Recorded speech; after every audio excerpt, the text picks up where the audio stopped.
नमस्कार तथा सुप्रभात।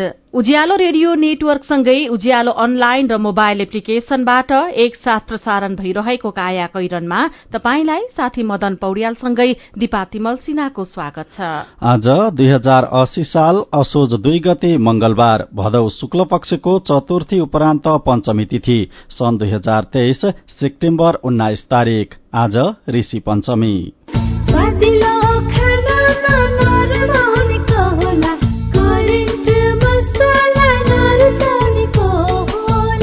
काया कैरनको साथमा करेन्ट मसला र करेन्ट चिया, स्वादको झट्का। काया कैरन शुरू गरौं मुख्य खबरका शीर्षकहरूबाट। 14 प्रकारका एन्टिबायोटिक औषधिको प्रयोगमा बन्देज। बालबालिकामा हुने रक्त क्यान्सरको उपचारमा गुणस्तरहीन औषधिको प्रयोग, बिरामीको ज्यान जोखिममा। अल्पविकसित देशहरूको समूहको दिगो विकासका लक्ष्य सम्बन्धी सम्मेलनमा प्रधानमन्त्री प्रचण्डको सम्बोधन। गरिबी उन्मूलन र असमानता घटाउन लागि परेको भनाई। विद्युतीय गाड़ीमा ग्राहकको आकर्षण बढ्दै, पेट्रोल र डिजल पनि नचाहिने र धुवाँ पनि नफाल्ने भएकाले विद्युतीय गाड़ी धेरै हिसाबले उपयोगी। साँच्चै भनौँ भने खर्च अहिलेसम्म जेरै हो। फ्युल र यो मोबिल फेर्नु नपर्ने, अनि त्यसमा लाग्ने भनेको एउटा ब्रेक एलो हो, वाइपरलाई पानी मात्रै हो, अरू कर पनि छुट छ। 50% हाराहारी अहिले चाहिँ विद्युतीय सवारी साधन नै बिक्री भएको छ देखिन्छ। संयुक्त राष्ट्र संघको महासभामा दिगो विकास सम्बन्धी छलफल शुरू। दिगो विकास लक्ष्यका उपलब्धि र जलवायु परिवर्तन मुख्य एजेण्डा। र पोखरामा भएको लामाचौर कप राष्ट्रिय भलिबलमा महिलातर्फको उपाधि पुलिसलाई। सुरक्षित र समृद्ध होस् जिन्दगीको सेरोफेरो, भोलिको लागि सोच्नु पर्ने कर्तव्य हो तिम्रो मेरो। दुःख हुन भोलिलाई बिमा गरौँ है, नेशनल लाइफ इन्सुरेन्समा बिमा गरौँ है। विगत 36 वर्षदेखि सञ्चालनरत नेपालकै पहिलो अग्रणी जीवन बीमा company national life insurance company, Lazimpat, Kathmandu. चिसो भित्ता फोड भित्ता, पैसा लाग्ने बढ्ता हो चिन्ता चिन्ता। भित्ता नै नफोडी कम खर्चमा चुटकीमै चिसो भित्ताको समस्या समाधान विथ एसियन पेन्ट्स हाइड्रोलक। निशुल्क जाँचको लागि आजै 0159709228 मा मिस्ड कल गर्नुहोला।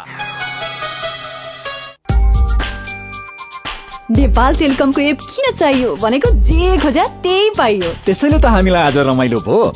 भोइस डाटा के चाहिन्छ प्याकेज किन्न मिल्ने, साथीभाइ र आफन्तलाई प्याकेज गिफ्ट दिन पनि मिल्ने, ब्यालेन्स कति छ हेर्न पनि मिल्ने, ब्यालेन्स ट्रान्सफर गर्न पनि मिल्ने, कल डिटेल्स हेर्नुहोस् त चेक गर्न नि मिल्ने, खोजेको कुराहरू सबै यसमा मिल्ने। त्यसैले अहिले नै नेपाल टेलिकमको एप डाउनलोड गर्नुहोस् र डेटा बोनसको मजा लिनुहोस्। नेपाल टेलिकम, राष्ट्रको सञ्चार। कृषि, भेटेरिनरी र इन्जिनियरिङ संकायतर्फ स्नातक तह अध्ययनका लागि नयाँ भर्ना सम्बन्धी नेपाल पोलिटेक्निक इन्स्टिच्युट भरतपुर चितवनको सूचना। विगत 29 वर्षदेखि गुणस्तरीय प्राविधिक शिक्षा प्रदान गर्दै आइरहेको Nepal polytechnic institute NPI Bharatpur चितवनमा शैक्षिक वर्ष 2080 का लागि स्नातक तहमा कृषितर्फ बीएससी एजी र बीबीएससी एन्ड एएच भेटेरिनरी डाक्टरका साथै इन्जिनियरिङ तर्फ बीई सिभिल र बीई इलेक्ट्रिकल शैक्षिक कार्यक्रममा प्रवेश परीक्षा हुन गइरहेकोले इच्छुक विद्यार्थीबाट विस्तृत जानकारीका लागि कलेजमा सम्पर्क राख्न वा अनलाइन फारम www.entrance.puexam.edu.np वा www.entrance.pufost.edu.np बाट भर्न सूचित गरिन्छ। इन्जिनियरिङ तर्फको फारम भर्ने अन्तिम मिति यही असोज 6 गतेसम्म। प्रवेश परीक्षा असोज 13 गते। बीबीएस एन्ड एएच र बीएससी एजी तर्फको फारम भर्ने अन्तिम मिति यही असोज 21 गतेसम्म। प्रवेश परीक्षा असोज 26 गते। थप जानकारीको लागि Nepal polytechnic institute NPI Bharatpur Chitwan. Phone number 056 596 617 421 261। Mobile 98 550 60 768 98 550 60 769। बाटी मास्किङ टेप टाँस्छ, गजबले टाँस्छ। काया कैरनमा अब खबरको सिलसिला।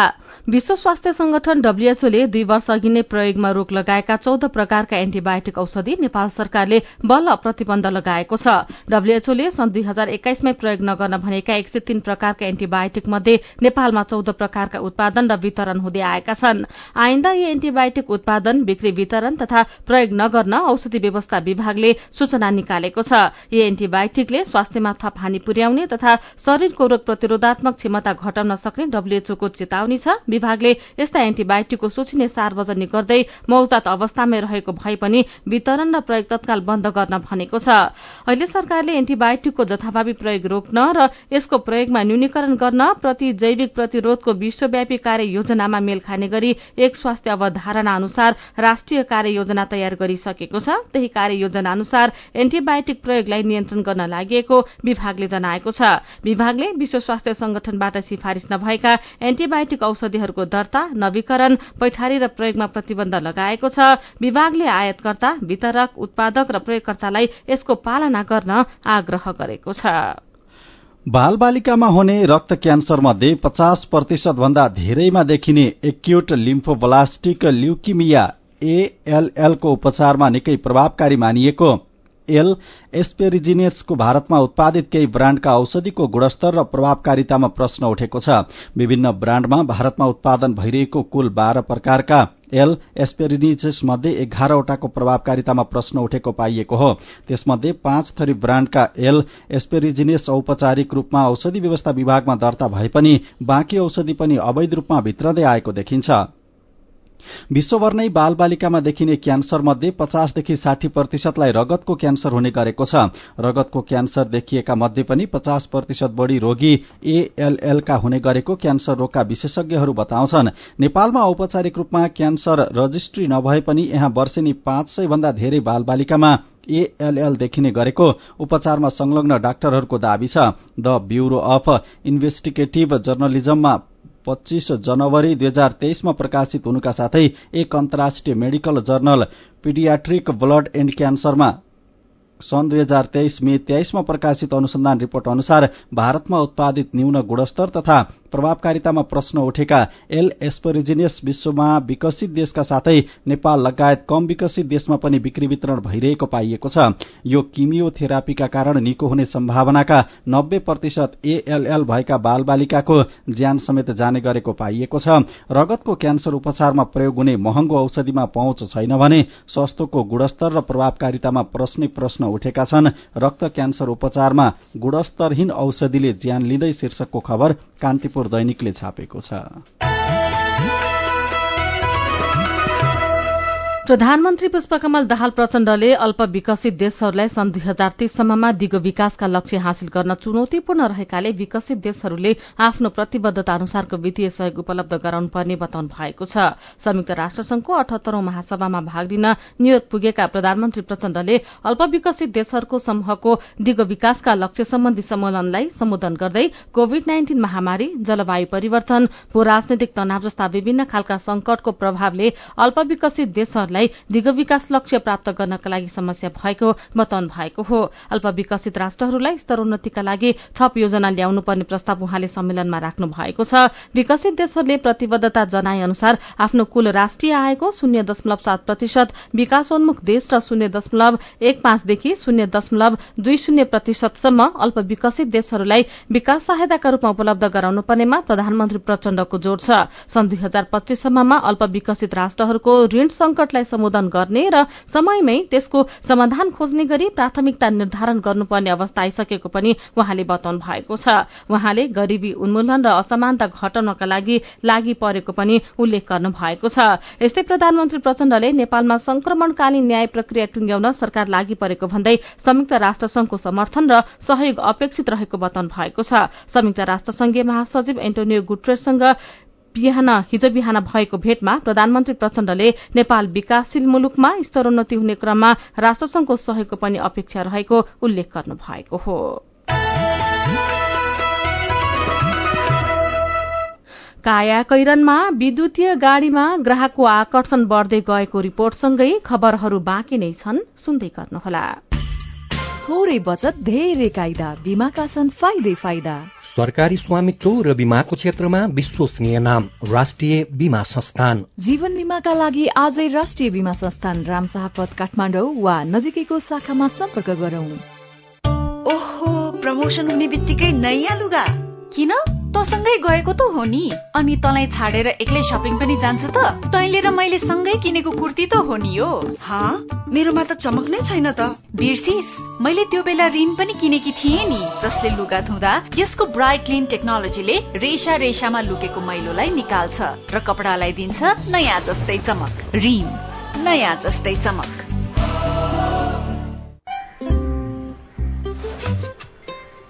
दादा, बाहिर भाइरस छ। नडराउ, मात्र पम्प रब छु गर्दियो भाइरसलाई। पम्प रब छु? हो, लाइफ बोय ह्यान्ड वाशले मार्छ 99.9% भाइरसेस। त्यसैले पम्प रब छु संसारकै number 1 selling germ protection soap brand. बचतमा उच्च ब्याज ऋण पनि सस्तो सस्तो सस्तो। बल्ल आयो बचत खाता सोचे सोचे जस्तो। हजुर, बचत सोझै मुद्दतीमा परिणत हुने झन्झटिलो कागजी प्रक्रिया बिना मोबाइल ब्याङ्किङकै माध्यमबाट पनि ऋण सहितका अन्य सुविधाको लागि आजै खोलौं सोचे जस्तै ब्याङ्क खाता। बचत गरौं। ग्लोबल आइएमई ब्याङ्क, सबैका लागि ब्याङ्क। भीम लिक्विड माछा है, कागतीको शक्ति, एक चम्चा नै काफी छ, भाँडा सफा अस्ति। भीम लिक्विड घर घरमा सबको रजाई, यसले गर्छ जस्तो पनि भाँडा सफाई, एकचोटिको भाँडा एक चम्चाले सफाई। भीम लिक्विडमा छ कागतीको शक्ति, एक चम्चा नै काफी छ। चिसो भित्ता, फोड भित्ता, पैसा लाग्ने बढ्ता हो चिन्ता चिन्ता। भित्ता नै नफोडी कम खर्चमा चुटकीमै चिसो भित्ताको समस्या समाधान विथ एसियन पेन्ट्स हाइड्रोलक। निशुल्क जाँचको लागि आजै 01-5970-928 मा मिस्ड कल गर्नुहोला।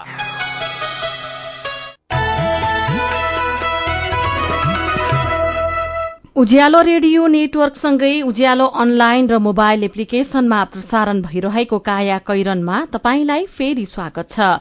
यतिन्जेल हामीले 14 प्रकारका एन्टिबायोटिक औषधिको प्रयोगमा बन्देज, बालबालिकामा हुने रक्त क्यान्सरको उपचारमा गुणस्तरहीन औषधिको प्रयोग, बिरामीको ज्यान जोखिममा, अल्प विकसित देशहरूको समूहको दिगो विकासका लक्ष्य सम्बन्धी सम्मेलनमा प्रधानमन्त्री प्रचण्डको सम्बोधन, गरिबी उन्मूलन र असमानता घटाउन लागि परेको भनाई लगायतका खबर प्रस्तुत गर्यौं। अब बाँकी खबर। स्थायी शिक्षक पदपूर्ति गर्दा 1/4 पदमा महिला बीच मात्रै प्रतिस्पर्धा गराएर छनौट गरिने भएको छ। संसदमा दर्ता विद्यालय शिक्षा सम्बन्धी विधेयकमा शिक्षक पदपूर्ति गर्दा महिला उम्मेद्वार बीच मात्रै प्रतिस्पर्धा गर्न पाउने गरी विशेष व्यवस्था हुने उल्लेख छ। शिक्षण सेवालाई समावेशी बनाउन यो व्यवस्था लागू गर्न प्रस्ताव गरिएको शिक्षा मन्त्रालयले जनाएको छ। खुल्ला प्रतियोगिताबाट पूर्ति हुने पदमध्ये 49% पद छुट्याएर त्यसलाई 100% मानि त्यसको 50% पदमा महिला बीच मात्र प्रतिस्पर्धा गराई पदपूर्ति गराइनेछ विधेयकमा भनिएको छ। यो विधेयक संसदबाट जस्ताको तस्तै पारित भए कुल 24.5% पदमा महिला उम्मेद्वार बीच नै प्रतिस्पर्धा हुने देखिन्छ, जसमा खस आर्य महिला 27, आदिवासी जनजातिबाट 25, मधेसी 15, दलित 12, थारू 6, अपाङ्गता भएका पिछडिएको क्षेत्रका महिला र मुस्लिम महिलाले 4% पदमा प्रतिस्पर्धा गर्न पाउनेछन्। बाँकी पदमा पनि आदिवासी जनजातिलाई 32, मधेसी 19, दलित 15, विपन्न खस आर्य 10, थारू 9, पिछडिएको क्षेत्रबाट 5, मुस्लिमबाट 5 र अपाङ्गता भएका व्यक्तिबाट 4% प्रतिनिधित्व हुने गरी समावेशिताको क्लस्टर छुट्याइएको छ। 51% पदमा खुल्ला प्रतिस्पर्धाको विधिबाट पदपूर्ति गरिनेछ। यससँगै शिक्षक सेवा आयोग नियमावलीमा आरक्षणका लागि 45% सीट छुट्याउने गरिएको थियो। फेरि पनि शिक्षाकै प्रसंग। हुम्लाको सर्केगाड गाउँपालिका 1 तुम्चमा रहेको देवल आधारभूत विद्यालयले विद्यार्थीको दिवा खाजाको 5.5 लाख बजेटबाट 3 जना शिक्षक राखेको छ। विद्यार्थीले दिवा खाजा पाउँदैनन्। विद्यालयले दिवा खाजा कटाएर निजी स्रोतका शिक्षक चक्र मल्ल, रूपबहादुर शाही, दिपेन्द्र बमलाई राखेको हो। सर्केगाँड गाउँपालिकाका शिक्षा शाखा प्रमुख वीरगन शाहीका अनुसार देवलमा कक्षा 6 सम्मका 150 जना बालबालिकाको दिवा खाजाका लागि दैनिक 20 रुपियाँका दरले वार्षिक 5,50,800 रुपियाँ बजेट जान्छ। दिवा खाजा बजेट वार्षिक 180 दिन मानेर निकासा हुन्छ। भूकम्पले चर्किएको विद्यालय भवन पनि जीर्ण छ, जस्ता पाताले छाएको छ। डेस्क बेन्च पनि पर्याप्त छैनन्। धेरैजसो विद्यार्थी ढुङ्गामा काठको फल्याक बिछ्याएर पढ्छन्। चिसो भुइँमा बसेर पढ्नुपर्छ। कक्षा 8 मा अध्ययनरत शर्मिला रावतले भन्नुभएको छ, कक्षा कोठामा भित्ता पनि चर्किएका छन्। पानी परेको दिन त भित्ताबाट पानी पसेर कक्षा कोठामा ताल बन्छ। देवल आधारभूत विद्यालयले दैनिक 20 रुपियाँका दरले 150 जना विद्यार्थीले पाउने खाजा रकम शिक्षकको तलबमा खर्चिने गरेको छ। भूकम्पले चर्किएको जीर्ण भवनको भुइँमा बसेर विद्यार्थी पढ्छन्। बालबालिकाको खाजा खोसेर शिक्षकलाई तलब शीर्षकमा यो खबर आजको नयाँ पत्रिका दैनिकले छापेको छ। चालू आर्थिक वर्ष 2080-81 को पहिलो 2 महिनामा सरकारले 2.7% पुँजीगत खर्च गरेको छ। गएको आर्थिक वर्षको पहिलो 2 महिनामा यस्तो खर्च 1.54% मात्रै रहेको थियो। मात्रात्मक हिसाबले हेर्ने हो भने पुँजीगत खर्च बढ़ेको देखिन्छ।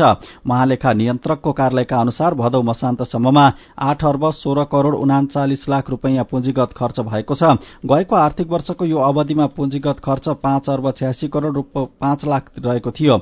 गएको वर्षको तुलनामा चालू आर्थिक वर्षमा 2 अर्ब 30 करोड़ 34 लाख रुपैयाँले पुँजीगत खर्च बढ़ेको हो। सरकारले चालू आर्थिक वर्षका लागि पुँजीगत तर्फको बजेटमा कटौती गरेको छ। गएको आर्थिक वर्षमा 3 खर्ब 80 अर्ब 38 करोड़ रुपैयाँ पुँजीगत खर्च छुट्याइएकोमा चालू आर्थिक वर्षमा 3 खर्ब 2 अर्ब मात्रै विनियोजन गरिएको छ। यो वर्ष झण्डै 78 अर्ब 31 करोड़ रुपैयाँले पुँजीगत खर्च कटौती भएको हो। 3 सुरक्षा निकाय, सेना, नेपाल प्रहरी र सशस्त्र प्रहरीको कल्याणकारी कोषमा 85 अर्ब 73 करोड़ रुपैयाँ जम्मा भएको छ। सबैभन्दा धेरै सैनिक कल्याणकारी कोषमा यसको 90% हिस्सा अर्थात 77 अर्ब 61 करोड़ रुपैयाँ छ। नेपाल प्रहरीको 4 अर्ब 12 करोड़ र सशस्त्रको कल्याणकारी कोषमा 4 अर्ब छ। यो रकम कोषमा रहेको नगद हिसाब मात्रै हो। नेपाल प्रहरी र सशस्त्र प्रहरीले विभिन्न क्षेत्रमा गरेको लगानी यसमा समावेश गरिएको छैन। तीनवटै सुरक्षा निकायले कोषको रकम विद्यालय, अस्पताल, पेट्रोल पम्प, जग्गा लगायतमा लगानी गरेका छन्। कोष अन्तर्गत 20 क्षेत्रमा लगानी फैलाएको सेनाले पछिल्लो पटक स्वास्थ्य र शिक्षा क्षेत्रलाई प्राथमिकतामा राखेको छ। सेना र 2 प्रहरीका कल्याणकारी कोषमा 85 अर्ब 73 करोड़ रुपैयाँ रहेको खबर नयाँ पत्रिका दैनिकले छापेको छ। सड़कमा बिजुलीबाट चल्ने गाड़ीको संख्या थपिँदैछ। इन्धनको भाव बढ़न थालेपछि पेट्रोल र डिजलबाट चल्ने गाड़ीमा भन्दा विद्युतीय गाड़ीमा ग्राहकको आकर्षण बढ़न थालेको हो। तेल पनि नचाहिने र धुवाँ पनि नफाल्ने भएकोले विद्युतीय गाड़ी धेरै हिसाबले उपयोगी मानिन्छ। थप जानकारी सहित महेश गेवालीको रिपोर्ट। काठमाडौँको सतुङ्गलका रमेश चन्द्र प्रधानले बिजुली गाड़ी चढ्न थालेको 2 वर्ष भयो। उहाँ पहिले डिजेल पेट्रोलबाट चल्ने गाड़ी चढ्नुहुन्थ्यो, तर महँगो सर्भिसिङ शुल्क, मोबिल, डिजेल पेट्रोलको बढ्दो भाव, बेला बेलामा इन्धन नपाएर लाइन बस्नुपर्ने लगायतका समस्या धेरै भोग्नु पर्यो। बिजुली गाड़ी चढ्न थालेपछि उहाँ यी सबै झन्झटबाट मुक्त हुनुभएको छ। साँच्चै भनौँ भने खर्च अहिलेसम्म जेरै हो। फ्युल र यो मोबिल फेर्नु नपर्ने, अनि त्यसमा लाग्ने भनेको एउटा ब्रेक एलो हो, वाइपरलाई पानी मात्रै हो। अरू कर पनि छुट छ भएको हुनाले चाहिँ इजी गर्न पनि आउँदैन, सजिलो लाग्छ।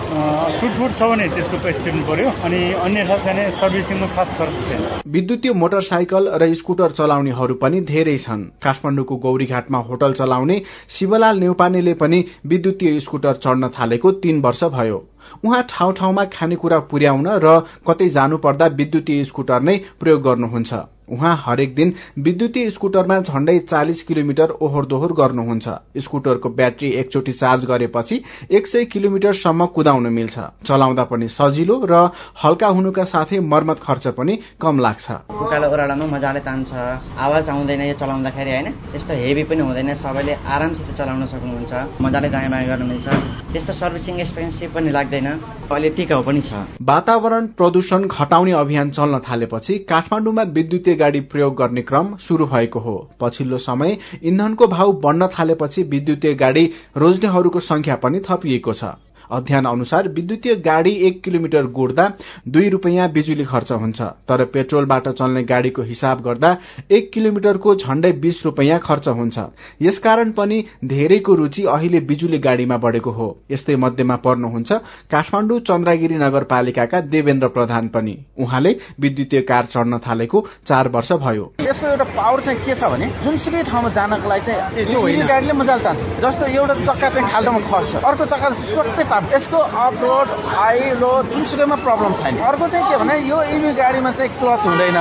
सबभन्दा चाहिँ यसको चाहिँ के भन्दा ब्याक गर्दाखेरि क्लच नहुने हुनाले फ्रन्ट जस्तै मान्छेले सोचे हुन्छ, तर इभी गाडीमा चाहिँ ब्याक चाहिँ फास्ट फास्ट जान्छ। सड़कमा मोटरसाइकल र कारसँगै विद्युतीय सार्वजनिक बस पनि चल्न थालेका छन्। महँगो पेट्रोल हाल्न नपर्ने, सर्भिसिङमा खासै खर्च नहुने, प्रदूषण कम हुने, किन्दा सस्तो र हेर्दा चिटिक्क भएका कारण पनि विद्युतीय गाडीमा आकर्षण बढ्दै गएको बताउनुहुन्छ नाडा अटोमोबाइल्स एसोसिएसन अफ नेपालका अध्यक्ष ध्रुव थापा। 2 वर्ष यताको ट्रेन्ड हेर्ने हो भने 5 वर्षपछि मात्रै यो स्थिति आउला भनेको अवस्थामा अहिले 2 वर्षमै टार्गेटमा चाहिँ यो विद्युतीय सवारी साधनको टार्गेटमा पुगेछ। झन्डै 50% हाराहारी अहिले चाहिँ विद्युतीय सवारी साधन नै बिक्री भएको छ देखिन्छ। डिजल पेट्रोल गाडीकै मूल्य बराबरको समान मूल्यमै विद्युतीय सवारी साधनहरू पाउने अवस्था चाहिँ अहिले छ। कायाकैरनमा मेरो पनि भन्नु छ र कार्टुनसँगै खबरको सिलसिला बाँकी नै छ, सुन्दै गर्नुहोला। 1166 आत्महत्याबाट बचाउने सहयोगी फोन नम्बर। यदि तपाई वा तपाईको परिवारमा कोही आत्महत्या वा आत्महानिको सोच आउने समस्यासँग जुधिरहनु भएको छ भने 1166 मा हामीलाई फोन गर्नुहोस्। हामी निशुल्क तथा गोप्य रूपमा यी सोचबाट बाहिर आउन मद्दत गर्छौं। यो सेवा नमस्ते नेटवर्कबाट 24 घण्टा उपलब्ध छ। नेपाली साहित्य र संगीतका धरोहर गणेश रसिकको एकल सांगीतिक साँझ गाउँको माया भाग 2 काठमाडौँमा हुन गइरहेकोले प्रस्तुति हेर्न र सुन्न हार्दिक अनुरोध छ। जिन्दगीको उत्तरार्धमा पनि उत्तिकै क्रियाशील सर्जक श्री रसिकको लेखनमा नेपाली समाजको दुःख, संघर्ष, उन्नति र सपनाको सरल प्रस्तुतिमा गम्भीर अर्थ भेटिन्छन्। श्री रसिकलाई ख्यातिप्राप्त नेपाली कलाकारहरू किरण प्रधान, सूर्य थुलुङ, शम्भु राई, सुनिता सुब्बा, सत्यकला राई, झुमा लिम्बू, ठुले राई, सञ्जय तुम्रोक, साजन राई, रूपक चौधरी, दुर्गा परियार र श्रेयसी च्याम्जङले साथ दिनुहुनेछ। कार्यक्रम हुने मिति र समय 2080 साल असोज 6 गते शनिबार दिनको 3 बजे। स्थान राष्ट्रिय नाचघर जमल काठमाडौँ। टिकट पाइने स्थानहरू भाटबटेनी सुपर स्टोरका पेप्पे पिज्जाका आउटलेटहरू, Dalo restaurant Anamnagar, kings recording studio, Sewa recording studio Anamnagar, Siddhakali offset press उताली सड़क, मामा सेको अतिथि देवल ललितपुर, केकेआर सेको वाइन खाजागर बाफल ललितपुर। प्रत्यक्ष प्रसारण उज्यालो नेटवर्कका एफएमहरू तथा नेपाल टेलिभिजनको एनटिभी प्लस। आयोजक छिनामको सरोकार समाज काठमाडौँ। मेरा छोराछोरीको सपना अन्तर्राष्ट्रिय स्तरको उच्च शिक्षा। म पनि यस्तै चाहन्छु। मलाई विश्वास छ हाम्रो सपना र चाहनालाई पूरा गर्छ नेपाल जापान सेवा सेन्टरले। हजुर, उच्च शिक्षाको लागि जापानको जुनसुकै सिटीमा अध्ययन गर्न र जापानिज भाषा सिक्नको लागि हामी तपाईको साथमा छौं। सम्पर्क Nepal Japan Sewa centre, Nagpokhari Kathmandu. Phone number 44 28 242 44 28 242। Come once, you will certainly be benefited. Ujyaalo radio network मार्फत देशभरिका विभिन्न एफएम स्टेशन तथा उज्यालो अनलाइन र मोबाइल एप्लिकेशनमा प्रसारण भइरहेको काया कैरनमा तपाईंलाई फेरि स्वागत छ। अब बाँकी खबर। 5 वर्ष अघि अर्थात 2075 सालमा नेकपा माओवादी केन्द्रका तत्कालीन ऊर्जा जलस्रोत तथा सिंचाई मन्त्री वर्षमान पुनले भन्नुभएको थियो 10 वर्षमा 15,000 मेगावाट विद्युत उत्पादन गर्छौं। पुन नेतृत्वको ऊर्जा मन्त्रालयले त्यतिबेला श्वेतपत्र जारी गर्दै 10 वर्षमा 15,000 मेगावाट उत्पादन गर्ने लक्ष्य राखेको थियो। पुनले त्यतिबेला भने जसरी बिजुली उत्पादन भएको भए अहिले नेपालमा विद्युतमा आत्मनिर्भर भइसकेको अवस्था हुन्थ्यो। हिउँदमा भारतबाट बिजुली ल्याइरहन पर्दैनथ्यो। पुनले घोषणा गरेको 5 वर्षपछि माओवादीबाटै ऊर्जा मन्त्री रहेका शक्तिबहादुर बस्नेतले नेतृत्वको मन्त्रालयले फेरि अर्को घोषणा गरेको छ 12 वर्षमा 28,000 मेगावाट बिजुली उत्पादनको। राजनैतिक दलहरूले समय समयमा यसरी नयाँ नयाँ घोषणा त गर्छन्, तर कार्यान्वयनको अभावमा ती घोषणा कागजमै सीमित रहने गरेका छन्। सरकारले जलविद्युत निर्माणमा रहेका नीतिगत समस्या हटाएर काम गरे 12 वर्षमा 28,000 मेगावाट उत्पादन सम्भव रहेको स्वतन्त्र ऊर्जा उत्पादकहरूको संस्था नेपाल इप्पानका अध्यक्ष गणेश कार्की बताउनुहुन्छ। सरकारी नीति जलविद्युत उत्पादनका लागि निकै बाधक रहेको र यसको समाधान गरे मात्र लक्ष्य भेट्न सकिने उहाँको भनाइ छ। मेरो पनि भन्नु छ। सुनसरीको दुहबी नगरपालिकाले पढ़ाई रोकेर आन्दोलनमा जाने शिक्षकलाई कारबाही गर्ने चेतावनी दिएको खबर उज्यालो अनलाइनमा पढेर भलाकाजी मगरले लेख्नु भएको छ। सायद दुहबीका मेयरलाई शिक्षामा शिक्षकको भूमिका र प्रस्तावित शिक्षा ऐनबारे जानकारी नभएको हुन सक्छ। पालिकाका प्रमुखहरूले शिक्षकका समस्या बुझ्नुपर्छ। युवराज फुयालले भने विद्यालय बन्द गरेमा त्यस्ता शिक्षकलाई कारबाही गर्ने हिम्मत नगरपालिकाले गर्नुपर्छ भन्दै लेख्नु भएको छ। विद्यालय शान्ति क्षेत्र हो, कुनै पनि बहानामा बन्द गराउनुहुन्न। माग सुनाउने अरू तरिका पनि हुन्छन्। 103 प्रकारका एन्टिबायोटिक प्रयोग नगर्न औषधि विभागले निर्देशन दिएको खबर पढेर पूजन पाठकले लेख्नु भएको छ। के न होला भनेर हेरेको त एकाध बाहेक नेपालमा नपाइने औषधि नै रहेछन्। कहिल्यै प्रयोगमा नआउने यी औषधि भन्दा अहिले धेरै हानि गरिरहेका औषधि बारेमा सचेत गराउनुपर्छ। भूमिका श्रेष्ठले लेख्नु भएको छ। कुन कम्पनीको औषधि चलाएर त्यसलाई फाइदामा पुर्याउने भन्ने किसिमबाट यस्ता निर्णयहरू धेरै भएको पाइन्छ। औषधिको हानि वा प्रभावकारिता भन्दा त्यसबाट आउने कमिसनको प्रभावकारिताले बजारमा बढ़ी काम गर्ने गरेको छ। अनि बिग्रिएको दूधभरि बेच्ने सरसफाईमा ध्यान नदिने टिपटप समोसा पसललाई काठमाडौँ महानगरपालिकाले 2 लाख रुपियाँ जरिवाना तिराएको खबर उज्यालोमा पढेर लाखपाजीले लेख्नु भएको छ। फेरि त्यही बिग्रिएको समोसा बेचेर 2 लाख रुपियाँ कमाइहाल्छन्। खानेकुराको गुणस्तर कायम गर्न सरकार र व्यवसायी दुवै संवेदनशील हुनुपर्छ। विचारको लागि तपाईंलाई धन्यवाद। मेरो पनि भन्नु छ।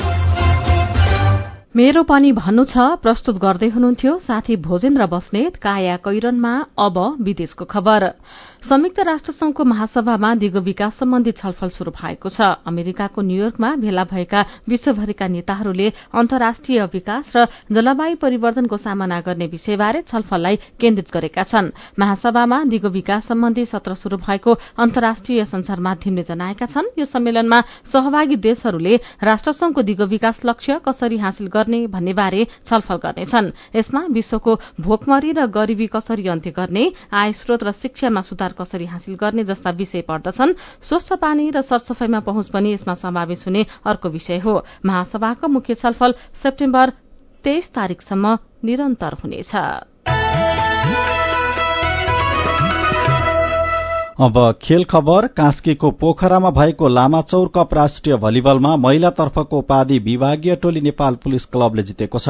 हिजो भएको फाइनलमा न्यू डायमण्डलाई 3-1 को सेटमा हराउँदै पुलिसले उपाधि जितेको हो। पुलिसले डायमण्डलाई 18-25, 25-22, 25-14 र 25-20 को सेटमा पराजित गरेको हो। पहिलो सेटमा पराजित पुलिसले लगातार 3 सेट जित्यो। पुलिसले उपाधिसँगै नगद 1,51,111 रुपैयाँ तथा ट्रफी, मेडल र प्रमाणपत्र प्राप्त गरेको छ। पुरूषतर्फको फाइनल खेल अहिले बिहान हुँदैछ। पुरूषतर्फ गण्डकी र पुलिसको खेल हिजो प्रकाशको कमीका कारण स्थगित गरिएको थियो। अब केही खबर संक्षेपमा। आज नेपाली हिन्दू नारीहरूले अरून्धती सहित सप्तऋषिको पूजा आराधना गरी सप्तऋषि पञ्चमी मनाउँदैछन्। काठमाडौँको टेकुमा रहेको सप्तऋषिको मन्दिर सहित देशभरको ऋषि मन्दिरमा आज भक्तजनको भीड़ लाग्छ। हिन्दू महिलाले आज बिहानै उठेर स्नान गरी व्रत समापनका लागि गोदान, पूर्ण पात्र लगायत गर्दछन्। यो सँगै तीज सकिन्छ। लम्पी स्किनबाट क्षति पुगेका किसानलाई राहत दिन सरकारले व्यवस्था गरेको छ। कृषि तथा पशुपक्षी विकास मन्त्रालयले झण्डै 2 महिना अघि पठाएको पीड़ित किसानलाई राहत दिने राहत प्रस्ताव फाइल अर्थ मन्त्रालयमै अड्किएको छ। कर्मचारी सरुवामा बिचौलियाको चलखेल रोक्न संघीय मन्त्रालयको मूल गेटमा प्रहरी राख्न थालेको छ। मन्त्रालयको अग्रभागमा रहेको दुईतिर खुल्ने ढोकाको एकातिर बन्द गरिएको छ भने अर्कोतिर प्रहरी राखिएको छ। भवनका कोठा कोठामा सीसी क्यामेरा जडान गरिएको छ। प्रधानमन्त्री तथा मन्त्री परिषद कार्यालयमा रहेका कृष्णहरि पुष्करलाई दोस्रो पटक अर्थ सचिवको जिम्मेवारी दिएको छ। अर्थ मन्त्रालयमा पछिल्लो 9 महिनामा 3 जना सचिव फेरिएका छन्। सुदूरपश्चिमकै प्रमुख पर्यटकीय क्षेत्र रामारोशन घुम्न गएका विभिन्न देशका 61 जना पर्यटक 5 दिनदेखि अलपत्र परेका छन्। रामारोशन क्षेत्र प्रवेश गर्ने अनुमति नपाउँदा उनीहरू रोकिएका हुन्। चिकित्सक कुटपिटको आरोपमा पक्राउ परेका 5 जनालाई थप 5 दिन हिरासतमा राख्न जिल्ला अदालत मकवानपुरले म्याद थप गरेको छ। कायाकैरनमा अब पालो उखानको। चुरो भएको बुद्धिले कुरो गरे पो जुरो फेला पर्छ। उखानसँगै हामी कायाकैरनको अन्त्यमा आइपुगेका छौं। आजका मुख्य खबर फेरि एकपटक। 14 प्रकारका एन्टिबायोटिक औषधिको प्रयोगमा बन्देज। बालबालिकामा हुने रक्त क्यान्सरको उपचारमा गुणस्तरहीन औषधिको प्रयोग बिरामीको ज्यान जोखिममा। अल्पविकसित देशहरूको समूहको दिगो विकासका लक्ष्य सम्बन्धी सम्मेलनमा प्रधानमन्त्री प्रचण्डको सम्बोधन। गरिबी उन्मूलन र असमानता घटाउन लागि परेको भनाई। विद्युतीय गाडीमा ग्राहकको आकर्षण बढ्दै पेट्रोल र डिजल पनि नचाहिने र धुवाँ पनि नफाल्ने भएकोले विद्युतीय गाडी धेरै हिसाबले उपयोगी। संयुक्त राष्ट्र संघको महासभामा दिगो विकास सम्बन्धी छलफल शुरू। दिगो विकास लक्ष्यका उपलब्धि र जलवायु परिवर्तन मुख्य एजेण्डा। र पोखरामा भएको लामाचौर कप राष्ट्रिय भलिबलमा महिलातर्फको उपाधि पुलिसलाई। र अन्त्यमा आजको कार्टुन। आज हामीले कुरी शीर्षकमा उत्तम नेपालले बनाउनु भएको कार्टुन लिएका छौं। विभिन्न काम लिएर मन्त्रालयमा धाउनेको भीड़ बढ़न थालेपछि त्यसको सोधीखोजी गर्न मन्त्रालयको मूल गेटमा प्रहरी राख्न थालिएको प्रसंगसँग कार्टुन सम्बन्धित छ। यहाँ कार्टुनमा एकजना व्यक्ति मन्त्रालय जान नपाएपछि मन्त्री निवासमै पुगेका छन्, तर त्यहाँ पनि गेटमा प्रहरी छन्। उनीहरूले त्यहाँ आउनुको कारण र मन्त्रीसँग नाताबारे सोधेपछि ती व्यक्ति भन्दैछन्, उहिले चन्दा दिएको भात खुवाएको नाता छ क्या, महलभित्र जान दिनुहोस् न। आजको कायाकैरन सकिएको छ। उज्यालो मोबाइल र अनलाइनमा प्रसारण भइरहेका रेडियो र अनलाइनका सामग्री भाइबरमा पनि उपलब्ध छन्। कायाकैरनबाट प्राविधिक साथी सरोज थापासँगै हामी पनि बिदा माग्छौं। डेंगी लाग्न नदिन लामखुट्टेको टोकाइबाट बचौं। नमस्कार।